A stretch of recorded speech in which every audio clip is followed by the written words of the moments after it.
Hey guys, welcome back to lesson number 5 of chapter 1. Today we're going to have a look at Dwight Eisenhower, specifically his foreign and domestic contributions during his 8 years as US president. So, Eisenhower was the 34th president of the US. He takes over from Harry Truman in 1953, and he serves until 1961.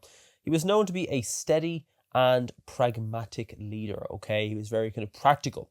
Eisenhower made many significant contributions both abroad and at home. Let's take a quick look at them. So, some foreign contributions. Well, he worked to end the Korean War. Okay, Korean War starts in 1950. So, what domestic contributions did Eisenhower make? Well, he launched the creation of the interstate highway system in 1956. And this vast network of highways really helped to improve national transportation, obviously trade, helped to boost the economy, and it also helped to support national defense as well. Okay, we also look at, his how he dealt with civil rights. Okay, when we look at domestic contributions for any president at this time, we have to look at how they dealt with civil rights as well. Now, he was cautious on civil rights, okay, but he did take action.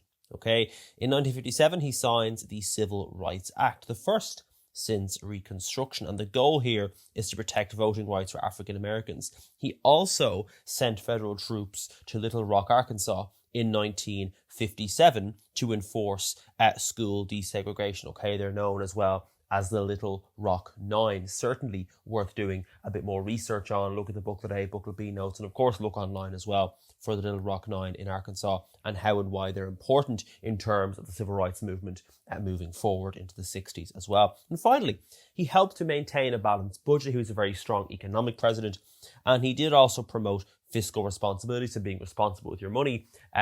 Being responsible with your money in terms of, how the US was responsible for their spending, not just the people. His administration ultimately saw steady economic growth and low inflation. So some very solid domestic contributions here from Eisenhower. All right, some key questions here before we jump into the Eisenhower Doctrine in a bit more detail. So firstly, how did Eisenhower look to end the Korean War? What actions did he take? Pause and see if you can get this correct. So, he visited Korea, believe it or not, and pushed for peace talks, leading to an armistice in 1953 that ended active fighting. And secondly, what was the interstate highway system? So, interstate highway system was a highway system built or that greatly aided, transport in the US, boosting the economy, giving more people jobs, and of course, supporting national defense. Thirdly, I should say, was Eisenhower a successful domestic president? Yes, I think he was. Now, it's obviously up to yourself, but I think by and large he was quite a good domestic president. Between his interest in highway systems, his action on civil rights, and his balancing of the budget, it suggests that he would have been a solid domestic president. So a big tick for him there. Well done. Right, a quick focus on the Eisenhower Doctrine. So what was it? It stated essentially that the US would offer economic aid and military assistance to any Middle Eastern country resisting communist aggression. So, if the Soviet is said to be trying to invade, really any Middle Eastern country, then the US would go and help them. In simpler terms, if a country in the Middle East was being threatened, the US would step in. Why was it important? Well, it absolutely kind of carried on the legacy of Truman's doctrine, if you will. But during the Cold War, the US and Soviet Union were competing for global influence. So the US's goal was really to try and stop the spread of communism. That's why it was important.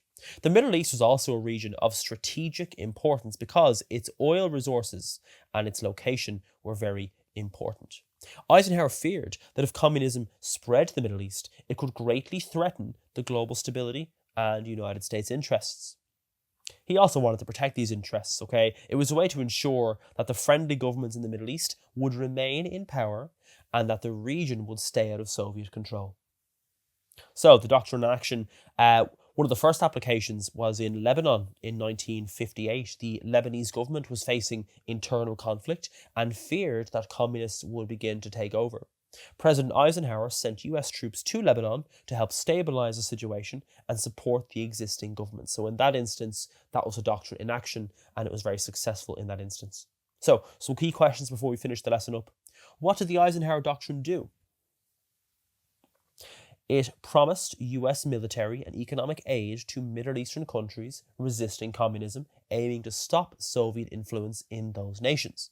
Secondly, how did the doctrine mirror the Truman Doctrine? How is it similar? Well, it essentially pledged US support to countries resisting communism, just as the Truman Doctrine had done. Okay, that is it for this lesson. I will see you guys in the next one. If you like this video, you'll love our notes. You can get some for free in the link in the description of this video.